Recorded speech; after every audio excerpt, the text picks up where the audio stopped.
Graças a paz, irmãos. É com prazer que nós entramos em contato com os irmãos mais uma vez para deixar aqui ministrar a nossa penúltima aula, falarmos um pouco sobre o ministro de confissão religiosa e a proibição de depor. Esse é um dos temas que está dentro daquele conjunto de temas que tratam das questões do ministro de confissão religiosa no seu dia a dia, né, como outras questões que já foram tratadas.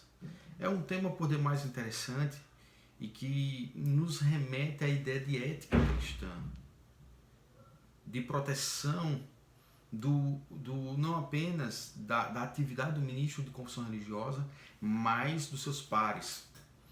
Interessante que no primeiro momento nós podemos apontar a ideia dessa proibição de depor dentro do contexto católico apostólico romano, onde o sacerdote ali, dentro da sua teologia, claro, dentro do seu entendimento teológico, é claro, ele simplesmente é aquele que ouve o penitente, ouve o fiel, intercede por ele junto à divindade, certo? É uma doutrina, uma prática romana, católica romana. Então, dentro desse contexto aí, e dentro da legislação canônica do Vaticano, no que trata essa ideia, no seu artigo no cânon 1388, 1388, parágrafo 1º, fala que o confessor que violar diretamente o sigilo sacramental incorre em excomunhão, lá está em sentença de excomunhão, é salvada a Santa Sé Apostólica. O que violar apenas indiretamente seja punido segundo a gravidade do delito.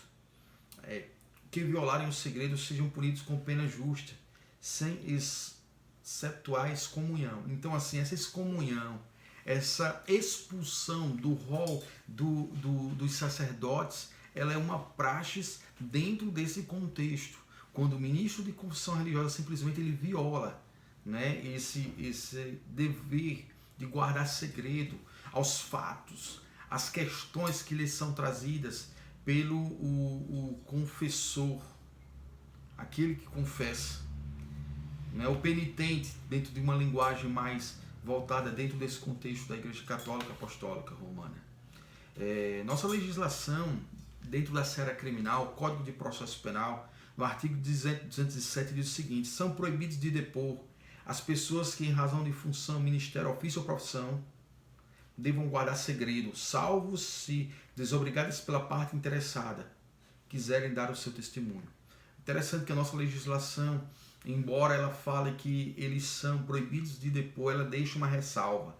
Ela diz, o Código de Processo Penal, que vem simplesmente organizar os atos, né, o meio com que os fatos criminosos eles possam ser elucidados e serem resolvidos dentro de uma conjuntura criminal. O nosso Código de Processo Penal ele diz, olha, não, salvo se houver autorização do penitente, dentro daquela linguagem católica romana, salvo se houver autorização daquele que confessou, né, os seus pecados, os seus erros, suas falhas, etc. Mas fora isso, há uma proibição de depor. Texto do artigo 207 do Código de Processo Penal começa dessa forma: são proibidos de depor. São proibidos. A ideia de proibição está patente. Meus irmãos, a Igreja Católica Apostólica Romana, ela aplica a pena máxima de excomunhão, como nós já tratamos anteriormente.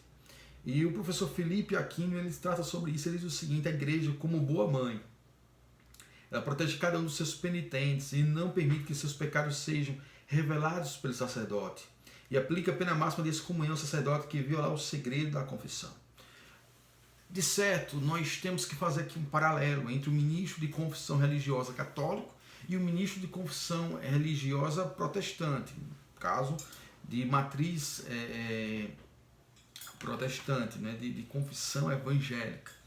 Por quê? Porque no nosso caso, dos ministros de confissão religiosa evangélicos, nós não acreditamos ou não apregoamos que a confissão ela deva ser feita ao sacerdote para que o sacerdote leve os pecados à divindade. Não, nós não cremos dessa forma. Nós não entendemos o texto bíblico dessa forma. Nós cremos simplesmente que dentro se adequa mais ao nosso contexto de aconselhamento pastoral, onde nós devemos usar de uma ética cristã, de uma ética que vem resguardar e venha proteger o fiel, de uma ética que venha resguardar e proteger sua família, seus pares, né, que venha proteger o próprio sacerdote, certo, de um escândalo, né? Porque seja ele de que linha protestante ele for, ele tem que ter a sua ética, tem que ter a sua moral, certo? E ele também resguardar a comunidade a que está vinculado. Então, em se tratando desta forma, é diferente. Nós podemos tratar sim dentro do contexto do aconselhamento pastoral.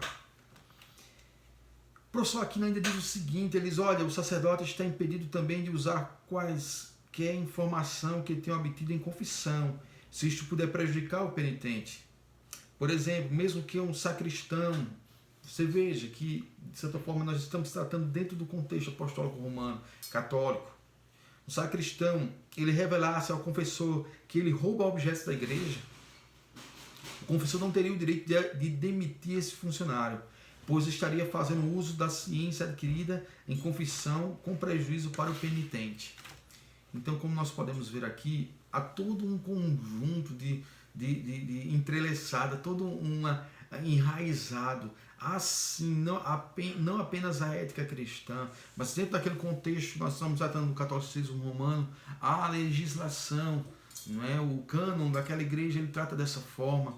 Inclusive, irmãos, a postura do sacerdote protestante, ela também tem que estar alencada ou num dispositivo que trata da conduta do sacerdote dentro do contexto de aconselhamento na igreja, ou do próprio regimento interno, ou do estatuto daquela comunidade.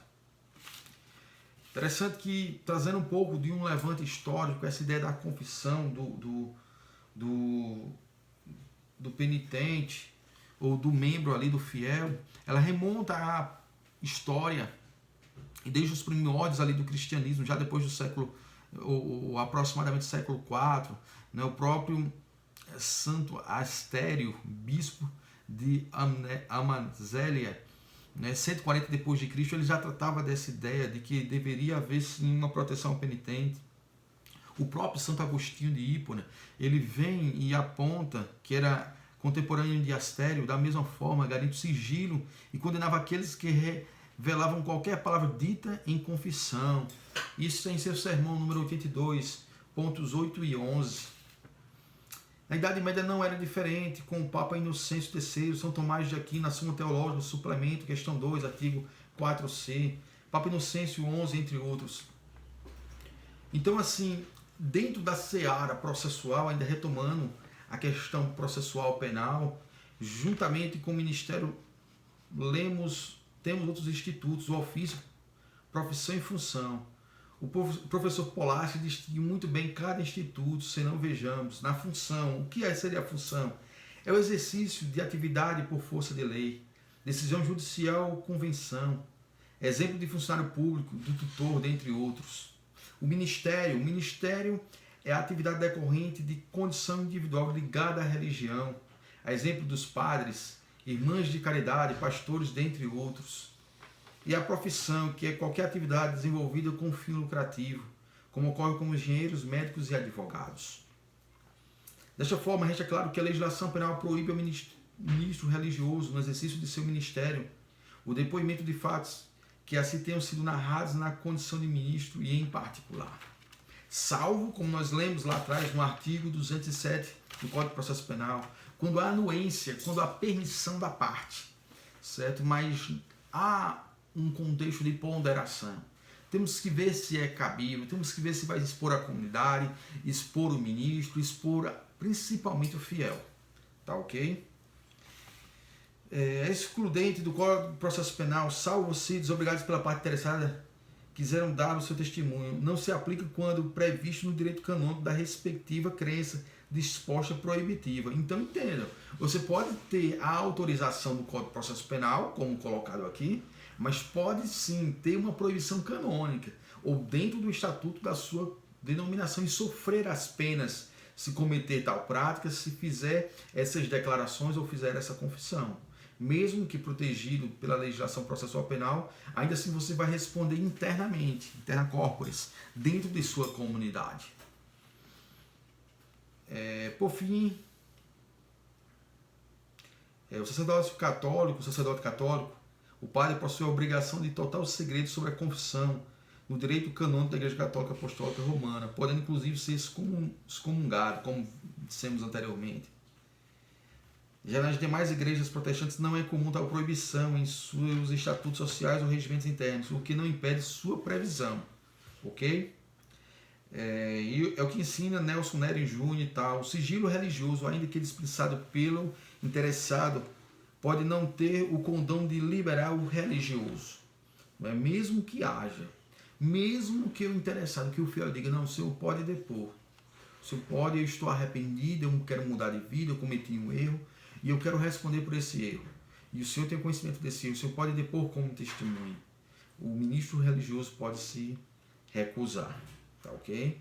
Por fim, o Código de Processo Civil também desobriga o clérigo de depor sobre fatos que deva guardar sigilo na condição e exercício de seu ministério. A parte não é obrigada a depor sobre fatos, inciso 2, artigo 388, a cujo respeito, por estado ou profissão, deva guardar sigilo. Então, meus irmãos, essa é uma aula um pouco pequena, não é um tema assim que não traz tantas ou grandes controvérsias, mas que a regra é, como dissemos há pouco, a proibição do depoimento do ministro de confissão religiosa. A regra é resguardar a comunidade, resguardar o sacerdote, mas resguardar principalmente o fiel, aquele fiel que está ali em sinceridade de coração, aquele fiel que está ali com a crença na sua mudança pessoal, na sua mudança enquanto ser humano. Então nós temos que resguardar esse fiel, temos que protegê-lo, certo? E aí eu chamo a atenção mais uma vez para o fato de que a Igreja Católica Apostólica Romana tem uma concepção, certo? Histórica, canônica, de que o ministro ele pode ser inclusive excomungado.